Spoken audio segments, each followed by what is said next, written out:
নতুন যুগের চ্যাম্পিয়ন্স লিগের সপ্তাহটা শেষ। সেই নতুন যুগের চ্যাম্পিয়ন্স লিগের একটা ইন্টারেস্টিং 36 টিমের পয়েন্ট টেবিলটা আপনারা পেয়ে গেছেন।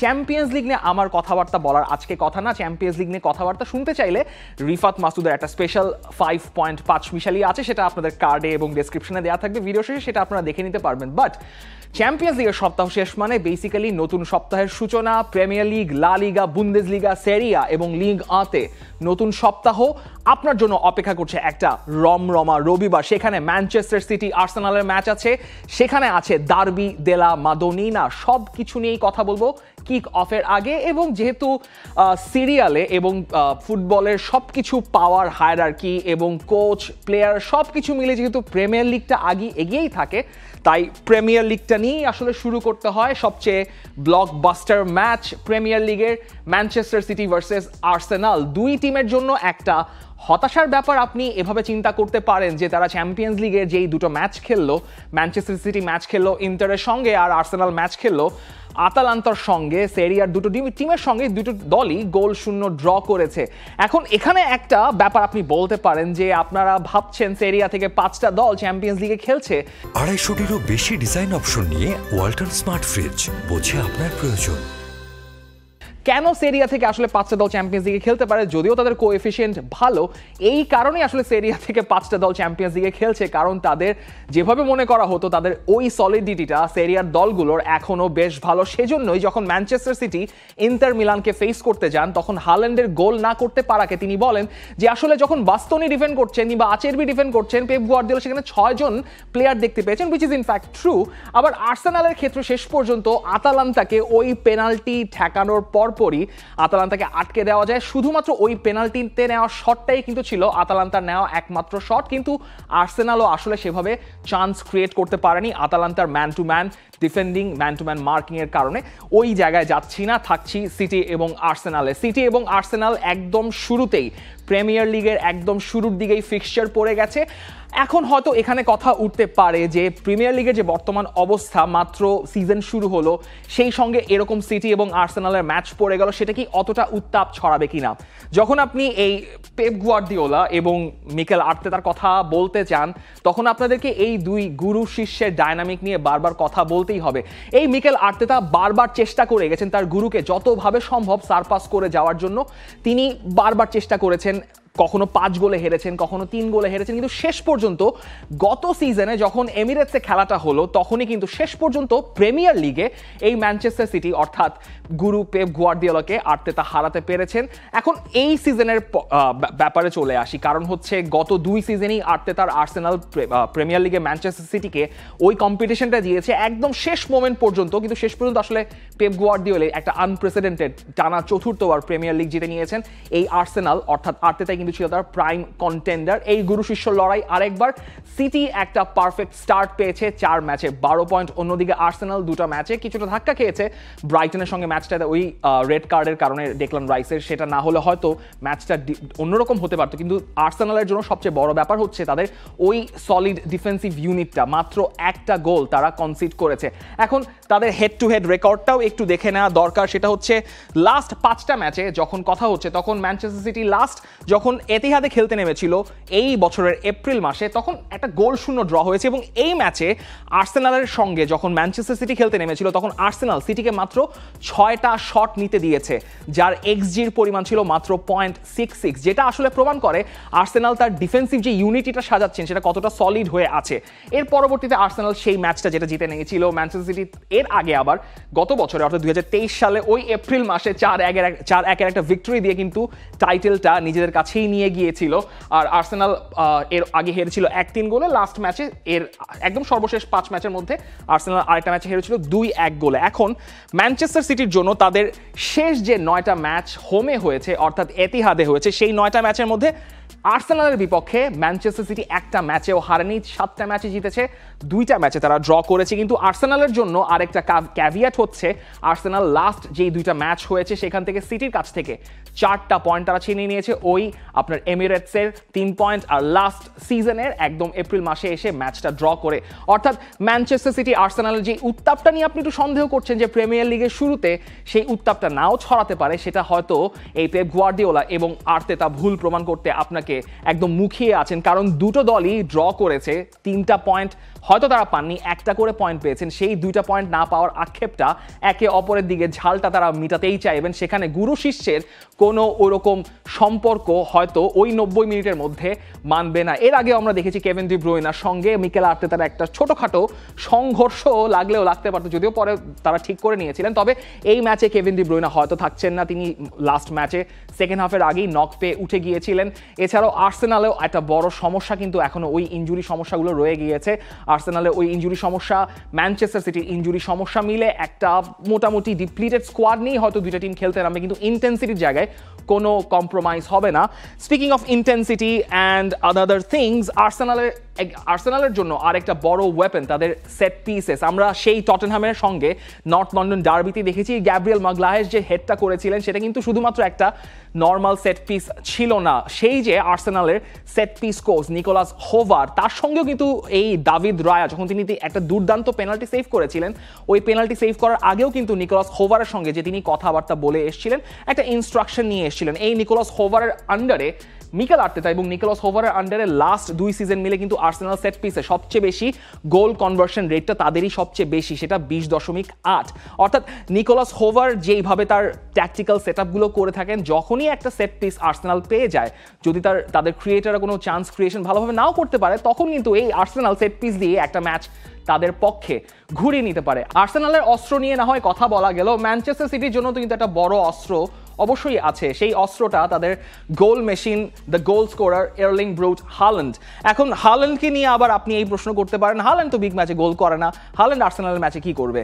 কিন্তু যখন এই ভদ্রলোক 100 গোলের দ্বার প্রান্তে গিয়ে বসে আছেন, তার গোল ক্ষুধাটা 100 পার করতে যাচ্ছে, মাত্র 104 ম্যাচ খেলে তিনি ম্যানচেস্টার সিটি হয়ে 99টা গোল করেছেন। সেখানে আপনি হাল্যান্ডকে যদি ওই সালিবা এবং গ্যাব্রিয়েল মাগলাহেসের মাঝখানে রেখে দেন, তিনি ওই একটা চান্স পেলেই কিন্তু তিনি 100 গোলটা করে ফেলবেন। তার একটা দুর্দান্ত প্রিমিয়ার লিগের রেকর্ড আমরা দেখে ফেলেছি। চেলসির সঙ্গে একটা গোল করেছেন, ইপসউইচের সঙ্গে হ্যাটট্রিক, ওয়েস্ট হ্যামের সঙ্গে হ্যাটট্রিক, আর হচ্ছে লাস্ট ম্যাচে ব্রেন্টফোর্ডের সঙ্গে হ্যাটট্রিক হতেও পারতো।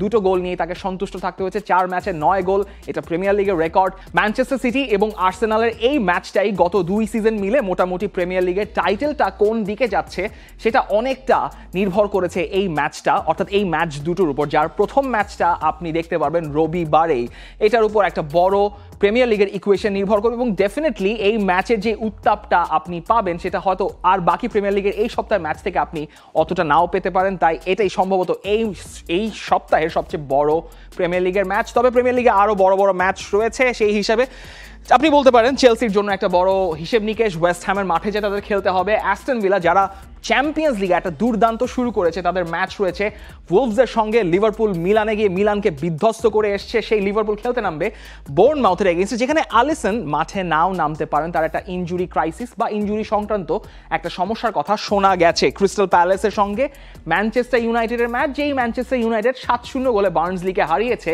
লিগ কাপে। তাদের নেক্সট ওপোনেন্ট অলিভার গ্লাসনারের ক্রিস্টাল প্যালেস। ম্যানচেস্টার সিটি আর্সেনালের ম্যাচ তো আছেই। প্রিমিয়ার লিগের টেবিলটাও একটু দেখে নেওয়া যাক। 4 ম্যাচে পারফেক্ট 12 পয়েন্ট। ম্যানচেস্টার সিটি তার ঠিক নিচেই আর্সেনাল বসে আছে। নিউ কাসল তারা টটেনহামকে হারানোর পর একটা ভালো জায়গায় চলে এসছে, 10 পয়েন্ট। উলভসকেও তারা হারিয়েছে। লিভারপুল আছে 4 নম্বরে, অ্যাস্টন ভিলা আছে 5 নম্বরে, এবং যে চেলসির কথা বলা হচ্ছিল তাদেরকে রাখতে হয়েছে, তারা আছে 8 নম্বরে। ম্যানচেস্টার ইউনাইটেড আছে 10 নম্বরে। এখন প্রিমিয়ার লিগের হিসাব কিতাব শেষ আপাতত।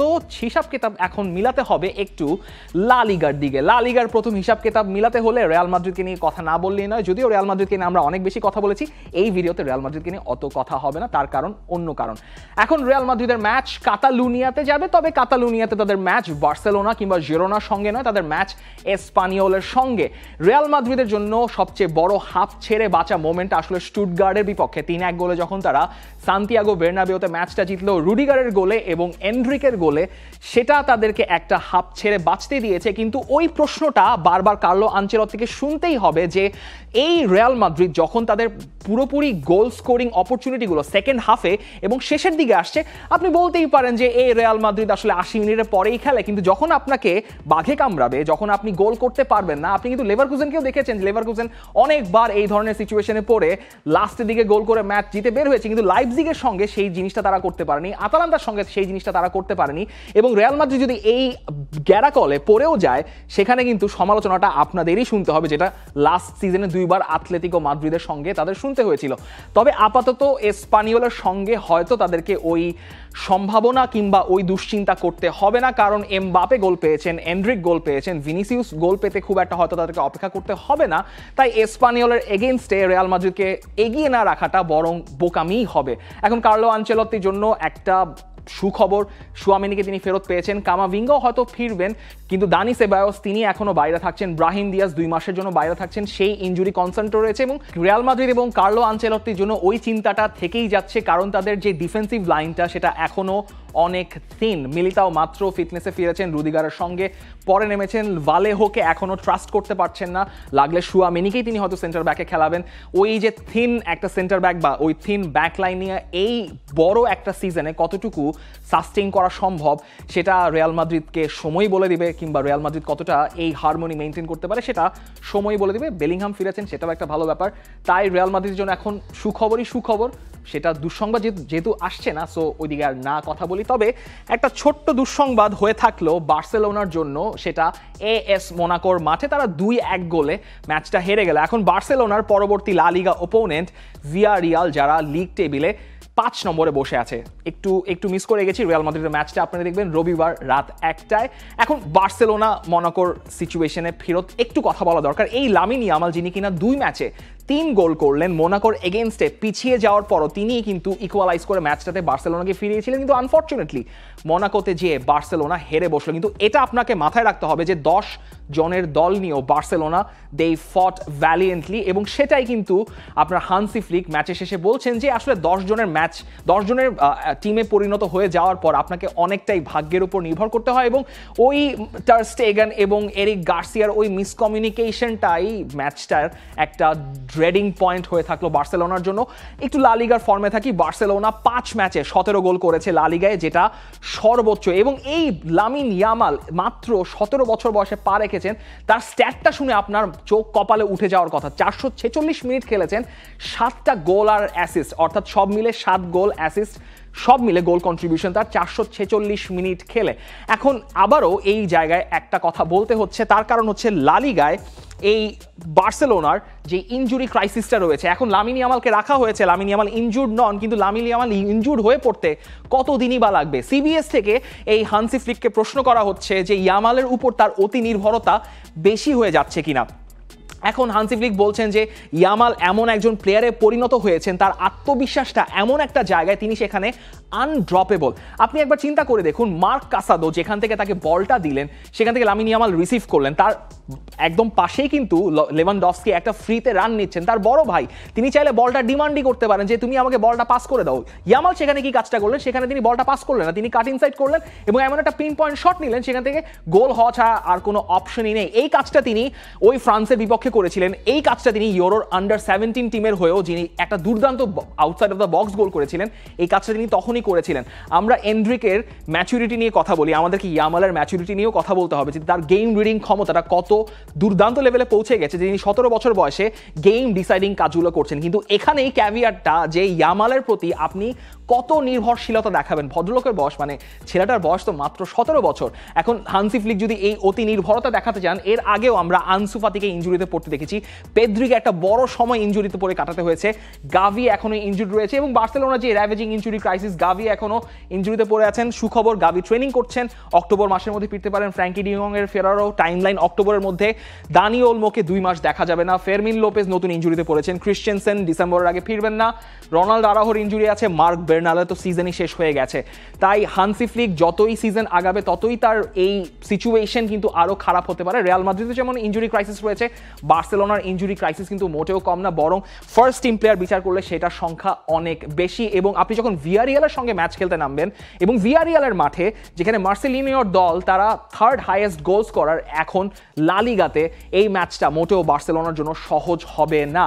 রবিবার রাত 10:30টায় এই ম্যাচটা রয়েছে। আতলেতিকো রায়োর একটা ম্যাচ রয়েছে, যেখানে আতলেতিকো একদম শেষ মুহূর্তে 2-1 গোলে জিতে এসছে আরবি লাইপজিগের সঙ্গে। আতলেতিকো রায়ের ম্যাচটা সোমবার রাত 1টায়। আমরা লা লিগার পয়েন্ট টেবিলটাও একটু দেখে নিই। বার্সেলোনা 5-5, 15 পয়েন্ট, আতলেতিকো 11তে, রিয়াল মাদ্রিদ 11 পয়েন্ট, ভিয়ারিয়াল আছে 4-এ, 5-এ বলেছিলাম, ভিয়ারিয়াল আছে 4-এ, আতলেতিক ক্লাব আছে 5 নম্বরে। লা লিগার খবরটা এখানেই সমাপ্তি টানি, অন্য খবরে যাব, কারণ খবর অনেকগুলো রয়েছে।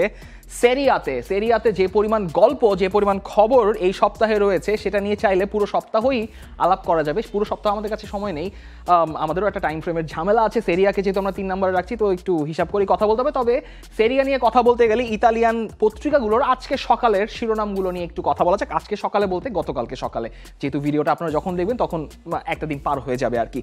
লা গাজেতা দেলো স্পোর্টের মূল শিরোনাম দাতেগি এল দার্বি দেলা মাদোনিনা নিয়ে তাদের শিরোনাম রয়েছে, এবং মাঝখানে ছোট করে বলা আছে লা attesa de face di Inzaghi e Fonseca e Ibra scote el diavolo। এর অর্থ হচ্ছে the weight with two faces of Inzaghi and Fonseca and Ibra shakes with the devil, অর্থাৎ ইব্রাহিমোভিচ তিনি শয়তানের সাথে নাকি হাত মিলিয়েছেন, এরকম একটা কথা তারা বলছে। কোরিয়ারের শিরোনাম কন্তে কন্ত্র কন্তে, মানে হচ্ছে কন্তে এগেইনস্ট কন্তে। তার কারণ ইউভেন্তুস নাপোলির ম্যাচ রয়েছে, ইউভেন্তুসের কোচ থিয়াগো মোত্তা, কন্তে এখন নাপোলির কোচ, যেই কন্তে 16 বছর ইউভেন্তুসের সময় কাটিয়েছেন, ইউভেন্তুসকে নিয়ে অনেক কিছু জিতেছেন, ইউভেন্তুসকে জিতিয়েছেন। সেই কন্তে তিনি ইউভেন্তুসে যাবেন, তুরিনের মাঠে যাবেন নাপোলির কোচ হয়ে। তুত্তো স্পোর্টেও একই শিরোনাম, কন্তে স্পাক্কালো স্টাডিয়াম, অর্থাৎ কন্তেকে নিয়ে একটা বড় শিরোনাম কিন্তু রয়েছে। পত্রিকার খবরের ভেতরে কি কি আছে সেটাও তো ব্যাখ্যা করা দরকার, তাই না? এখন পত্রিকার খবরে যাব। সেরিয়াতে গত সপ্তাহে একটা বড় ঘটনা ঘটে গেছে, সেটা হচ্ছে রোমার কোচ, রোমার লেজেন্ড দানিয়েলে দে রসিকে চাকরি থেকে বহিষ্কার করা হয়েছে। আপনি এখানে এখন আমেরিকান যারা মালিকরা রয়েছেন, যারা ফুটবল টিম ম্যানেজ করছেন, তাদের ফুটবল সংক্রান্ত বোঝাপড়া নিয়ে একটু কিন্তু প্রশ্ন করতে পারেন চাইলে। এই দি রসে, যিনি কিনা রোমাকে নিয়ে তিনি এত বছর রোমাতে কাটিয়েছেন, রোমার লেজেন্ড হয়েছেন, রোমা যখন মরিনিওকে স্যাক করলো তখন সঙ্গে সঙ্গে দে রসিকে তাকে আনা হলো, তাকে কোচ হিসেবে নিয়োগ দেওয়া হলো। সেই সিঙ্কিং রোমাকে তিনি 6ষ্ঠ স্থানে শেষ করালেন ইউরোপা লিগে। তিনি রোমার সঙ্গে তার একটা নতুন চুক্তিও সাইন করা হলো জুন মাসে। তাকে যখন আপনি সিজনে একটা খুব বাজে শুরু হয়েছে, তখন আপনি এই দানিয়েলে দে রসিকে সকাল 7:30টায় ফোন দিয়ে বললেন যে আপনি একটু মালিক পক্ষের সঙ্গে দেখা করা দরকার, আপনার মিটিং আছে, একটু আসেন। সকাল 8টা বাজে তাকে আপনি চাকরি থেকে বরখাস্ত করে দিলেন। This is how you treat a club legend, this is not how you treat a club legend. American মালিকদের এই ব্যাপারটা না আসলে বোঝাটা খুব ডিফিকাল্ট। যেটা চেলসিতে চলছে 2 মালিক পক্ষের দ্বন্দ্ব, যেটা মিলানে চলছে, সেটা নিয়ে একটু পরে আসছে, এবং দে রসিকে না রাখা, মরিনিওকে যেভাবে স্যাক করা হয়েছে, সেই পুরো প্যাটার্নটা আরেকবার রিপিট করলো এই দে রসির ক্ষেত্রে। দে রসি সরাসরি বলে দিয়েছেন আমাকে আর ডেকো না, আমাকে রোমায় ফেরানো যাবে না। দে রসির এই স্যাকের পর এই মানচিনি কিংবা লরেন্জো পেলেগ্রিনি তারা কিন্তু প্রতিবাদও জানিয়েছেন, ক্লাব মালিক পক্ষের লোকজনের সাথে কথা বলেছেন। দিবালা পারেদেসও সরাসরি এই ব্যাপারটা নিয়ে একটা মানে প্রতিবাদও করেছেন, সোশ্যাল মিডিয়াতেও লেখালেখি করেছেন, এবং ক্লাব কর্তৃপক্ষের সঙ্গে কথা বলেছেন। কিন্তু স্যাকটা তো হয়ে গেছে, এখন ফ্রিডকিনদের নিয়ে যতই প্রতিবাদ করা হোক না কেন, তারা নতুন কোচও নিয়োগ দিয়ে ফেলেছেন। ইভান ইউরিচ এসছেন রোমাতে। রোমার যেই অবস্থা, তারা এই সিজনে একটা ম্যাচও এখনো জিততে পারেনি, তারা বসে আছে পয়েন্ট টেবিলের অনেক নিচে, মাত্র 3 পয়েন্ট নিয়ে। এখন ইউরোচের মূল সমস্যা বা মূল চ্যালেঞ্জটা হবে আসলে তাদের যে 2 আর্জেন্টাইন রয়েছেন, পাওলো দিবালা এবং মাতিয়াস সুলে, দুজনই নাম্বার 10 রোলে খেলেন কিংবা ওয়াইড রোলে খেলে থাকেন। তাদেরকে কাজে লাগানোর জন্য তার ওই সিস্টেমটাতে, যে সিস্টেমে তিনি তোরিনোকে খেলাতেন 3-4-1-2 বা 3-4-2-1-এ, সেটা মূল চ্যালেঞ্জ হবে। এবং সবচেয়ে বড় চ্যালেঞ্জ তো আসলে রোমাকে ম্যাচ জেতানো, যেটা করতে পারেনি দেখি ফ্রিডকিনরা আসলে তিনি দানিয়েলে দে রসিকে স্যাক করে দিলেন। মরিনিও যেভাবে স্যাক হয়েছিলেন ঠিক সেভাবেই দানিয়েলে দে রসিকে স্যাক করা হলো। তবে আপনি বলতে পারেন দানিয়েলে দে রসিকে আরও খুবই অ্যাগ্রেসিভলি, আরও নির্দয়ভাবে স্যাক করা হয়েছে। রোমার পরবর্তী ম্যাচ উদিনেজের সঙ্গে, যারা খুবই সারপ্রাইজিংলি টেবিলের টপে বসে আছে, এবং সেটা ডিজার্ভিংলি তারা বসে আছে। ম্যাচে তারা 10 পয়েন্ট পেয়েছে, 3টা জয় 1টা ড্র নিয়ে। এখন চলে যাই একটু অন্য ম্যাচে, যেটা নিয়ে কথা বলা হচ্ছিল, Napoli Juventus, Thiago Motta, Antonio Conte. Thiago Motta একসময় আন্তোনিও কন্তের ইতালি দলে খেলেছিলেন ইউরো 2012-তে। গুরু শিষ্যের লড়াইয়ের আরেকটা ক্যাভিয়াট, আরেকটা মজা কিন্তু এখানে আছে। কন্তে এগেনস্ট কন্তে, মানে কন্তে ইউভেন্তুসের কন্তের এগেনস্টে নাপোলির কন্তের একটা দেখা হয়ে যাবে। নাপোলির কন্তেকে কিন্তু এখন আন্তোনিও কন্তে তিনি ওন করছেন, তিনি বলছেন যে তিনি ইউভেন্তুসের কন্তেকে যে জায়গায় আছে সেখানে কোনোভাবেও সেটা সারপাস করা যাবে না, তবে he is a proud Neapolitan right now. Aurelio De Laurentiis অনেক জল ঘোলা করে আন্তোনিও কন্তেকে নিয়ে এসছেন, আন্তোনিও কন্তে লুকাকুকে নিয়ে এসছেন, এখন তারা সেরিয়া টেবিলের সেকেন্ড জায়গায় বসে আছে। আন্তোনিও কন্তে এবং লুকাকুর একটা কম্বিনেশন মোটামুটি ইটস ব্রুইং, কিন্তু থিয়াগো মোত্তার ইউভেন্তুসের কম্বিনেশনটা কিন্তু জমজমাট হয়ে গিয়েছে। সেটা আমরা এই সেরিয়ার দুটো ম্যাচে দেখেছি, সেরিয়ার 4টা ম্যাচে দেখেছি, চ্যাম্পিয়ন্স লিগের ম্যাচটাতেও দেখেছি। নিকো গনজালেস দুর্দান্ত পারফর্ম করেছেন, কিনান ইয়েলদিস তার সঙ্গে দুর্দান্ত পারফর্ম করেছেন। থিয়াগো মোত্তা বলেছেন তার যে টিমের সেট আপ রয়েছে, শেষ যে প্রেস কনফারেন্স হয়েছে সেখানে তিনি বলছেন যে দে ক্যান উইন দ্য সেরি আ, এবং দুই কোচই আসলে তার থিয়াগো মোত্তা তার গুরুকে বলছেন তিনি তাকে বেস্ট অফ লাক জানাচ্ছেন না, আবার কন্তেও তার শিষ্যকে বলছেন তিনিও তাকে বেস্ট অফ লাক জানাচ্ছেন না, যেহেতু তাদের মধ্যেকার একটা ম্যাচ রয়েছে, দুর্দান্ত একটা ম্যাচ ইউভেন্তুস নাপোলি। কিন্তু we go back to Milan, যেখানে কোনো কিছুই আসলে ঠিক নেই। এই জলাতান ইব্রাহিমোভিচ তিনি হচ্ছেন এখন মিলানের বস, তিনি স্বস্বীকৃত বস, তিনিই বলতে চান যে তিনি মিলানের বস, তিনি এখন রেডবার্ড ক্যাপিটালের সিনিয়র অ্যাডভাইজার রোলে আছেন। এই ভদ্রলোক হচ্ছে যখন মিলান ইউএস ট্যুরে গেল তখন অনেকগুলো কাজ করে বেরিয়েছেন মার্কেটিং রিলেটেড। শেষ যেই ঘটনাটা ঘটলো সেটা যাব, কিন্তু এই যে ফার্স্ট উই ফিস্টের যে ইউটিউব চ্যানেলটা রয়েছে সেখানে গতকালকে একটা ভিডিও রিলিজ করা হলো যে ইব্রাহিমোভিচ কতটা ঝাল খেতে পছন্দ করেন। এই ভিডিওটা অনেক আগে ধারণ করা হয়েছে এবং খুবই মোক্ষম একটা সময় বোধ হয় সেই ভিডিওটা রিলিজ করা হলো। ইব্রাহিমোভিচ মাঠে পারফরমেন্সে তিনি অনন্য দুর্দান্ত, সেটা নিয়ে কোনো প্রশ্ন নেই, কিন্তু যিনি তখন ঝাল খেতে যাবেন চিকেন উইংয়ের ঝাল তিনি সহ্য করার ব্যাপারে সম্ভবত এই শোতে যারা এসছেন তাদের মধ্যে সবচেয়ে খারাপ পারফর্মারদের মধ্যেই সম্ভবত জলাতান ইব্রাহিমোভিচ ছিলেন। এখন জলাতানকে নিয়ে কেন কথা বলা হচ্ছে তার কারণ হচ্ছে জলাতান ইব্রাহিমোভিচ এবং পাওলো ফনসেকার মধ্যে একটা ক্লিয়ার একটা দ্বন্দ্ব রয়েছে। পাওলো ফনসেকার কোচিং তিনি ইব্রাহিমোভিচ পছন্দ করছেন না, মিলানের রেজাল্ট তো ডেফিনেটলি প্রশ্নবিদ্ধ। সান সিরোতে যখন লিভারপুলের সঙ্গে মিলান হেরে যায় তখন কিন্তু মালিক পক্ষ এবং ইব্রাহিমোভিচ সবাই কিন্তু প্রত্যক্ষ করেছে মিলানের বাজে পারফরমেন্সটা, এবং এর মাঝখানে অনেকবার হয়েছে যখন পাওলো ফনসেকাকে না জানিয়ে ইব্রাহিমোভিচ নিজে এসে প্লেয়ারদের সঙ্গে মিটিং করেছেন, মালিক পক্ষের সঙ্গে মিটিং করেছেন, এবং টিএনটি স্পোর্টসে এই ইব্রাহিমোভিচকে প্রশ্ন করা হয়েছিল যে মালিক পক্ষরা আসলে তার অতিরিক্ত এই মিলানের সঙ্গে মেলামেশা নিয়ে বিরক্ত কিনা। তখন ইব্রাহিমোভিচ বিইং জলাতান ইব্রাহিমোভিচ তিনি বলেছেন when the lions leave the kittens encroach, when the lion returns the kittens disappear। অর্থাৎ তিনি মালিক পক্ষকে বিড়ালের সঙ্গে তুলনা দিয়ে ফেলেছেন যে শের যখন তার জায়গায় ফেরত আসে বাকি সবাই চুপচাপ হয়ে যায়। কিন্তু আসল শেরকে তো ফেস করতে হবে মিলানকে। এই মিলান ডার্বিতে এত কথা কেন বলা হলো তার কারণ হচ্ছে Inter is in a flying form, Milan is not, এবং Inter is in a flying form since very very long time. কারণ ইন্টার মিলান এবং এসি মিলানের শেষ যেবার ডার্বিটা হয়েছিল ডার্বি দেলা মাদ্রিদে, সেখানে মিলানকে হারিয়ে স্কুদেত্তো জিতেছিল এই ইন্টার মিলান, ইনজাগির ইন্টার মিলান, যারা কিনা যেই প্রপোনেন্ট অফ ফুটবলটা খেলছে সেটা লাস্ট কয়েক মৌসুম ধরে এই ইউরোপের মধ্যে সবচেয়ে দুর্দান্ত ফ্যাসিনেটিং একটা ফুটবল। এবং ইন্টার মিলান মূলত সেরিয়াকে ওই ওয়ার্ল্ড ম্যাপে নিয়ে আসার জন্য ইনজাগির এই ফুটবলটাই কিন্তু অনেক বেশি কাজে লেগেছে। এখন এই এসি মিলান এরকম ধুঁকতে থাকা অবস্থায় যখন ইন্টার মিলানের সঙ্গে ফেস করবে তখন কিন্তু পাওলো ফনসেকার চাকরিটা এরই মধ্যে কিন্তু হুমকির মুখে পড়ে আছে। এদিন তেরজিচের সঙ্গে নাকি কন্ট্যাক্ট করা হয়েছে, সারির সঙ্গে কন্ট্যাক্ট করা হয়েছে। সো এই ম্যাচটা do or die for Paulo Fonseca. Last 5 head to হেডেও এসি মিলানের জন্য ভালো কোনো সংবাদ নেই, যদিও সব ফিক্সচার মিলে বলা হয়েছে চ্যাম্পিয়ন্স লিগ এবং সুপার লিগা মিলে এসি মিলান এখানে কোনো ম্যাচ জিততে পারেনি শেষ 5 দেখায় প্রত্যেকটা কম্পিটিশন মিলে। এখন এই এসি মিলানের ডার্বি তো রয়েছে, সঙ্গে ইউভেন্তুস নাপোলির ম্যাচ রয়েছে শনিবার দিন, ফিওরেন্তিনা লাৎজিওর ম্যাচ রবিবার, Roma Udinese, Inter AC Milan derby, এবং সবশেষে আতালান্তা কোমো। আমরা চলে যাই একটু বুন্দেসলিগার পয়েন্ট টেবিলে। বুন্দেসলিগার পয়েন্ট টেবিলে যাবো, সেরিয়ার পয়েন্ট টেবিলে আসি। উদিনেজে বলছিলাম তারা 10 পয়েন্ট নিয়ে লিগ টপ করছে। নাপোলি তারা প্রথম ম্যাচে একটা অদ্ভুত শুরু করার পর হেল্লাস ভেরোনার কাছে হেরে যাওয়ার পর তারা 9 নম্বর পয়েন্ট নিয়ে সেকেন্ড পজিশনে আছে। ইন্টার আছে 3 নম্বরে, ইউভেন্তুস 4 নম্বরে, তোরিনো তারা আছে 5 নম্বরে, এসি মিলান আছে 10 নম্বরে, আর এএস রোমা আছে 16 নম্বরে। সেরিয়াতে নিয়ে অনেক গল্প হলো, সেরিয়ার ম্যাচগুলো যদি আপনারা দেখতে পারেন অবশ্যই এই সপ্তাহের ম্যাচগুলো মিস করতে চাইবেন না, কারণ অনেক ঘটনা ঘটে যেতে পারে। বুন্দেসলিগার ফিক্সচারে চলে আসি। বুন্দেসলিগায় ভের্ডার ব্রেমেনের সঙ্গে বায়ার্নের ম্যাচ রয়েছে শনিবার সন্ধ্যা 7:30টায়। বায়ার লেভারকুজেন তাদের দুর্দান্ত শাবি আলোনসোর অধীনে চ্যাম্পিয়ন্স লিগে ম্যাচ খেলার পর তারা খেলতে নামবে ভলসবুর্গের সঙ্গে। স্টুটগার্টের ম্যাচ রয়েছে ডর্টমুন্ডের সঙ্গে রমা রবিবারে।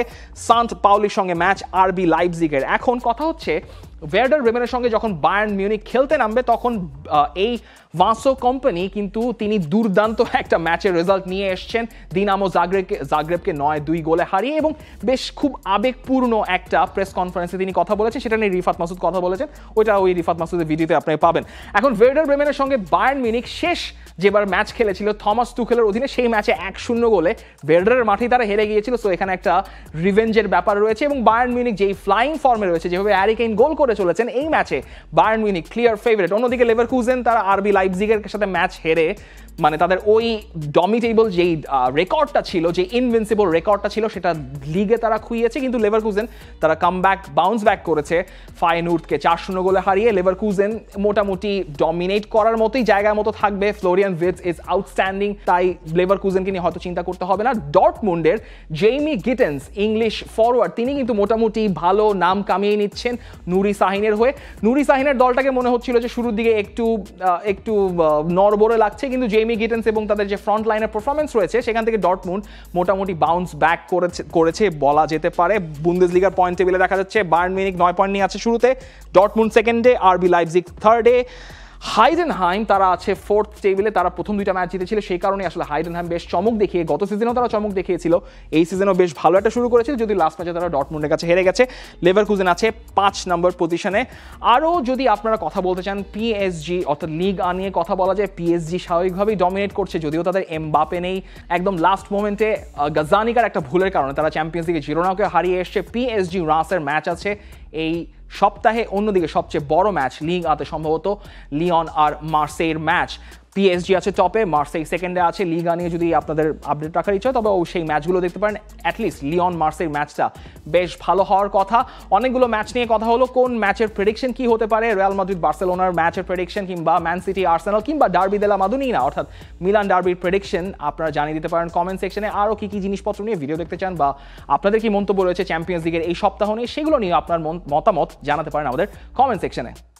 For more updates, subscribe to our YouTube channel and click on the bell icon. Follow us on Facebook and Instagram. Download T-Sports app to enjoy exciting games and highlights. Visit tsports.com.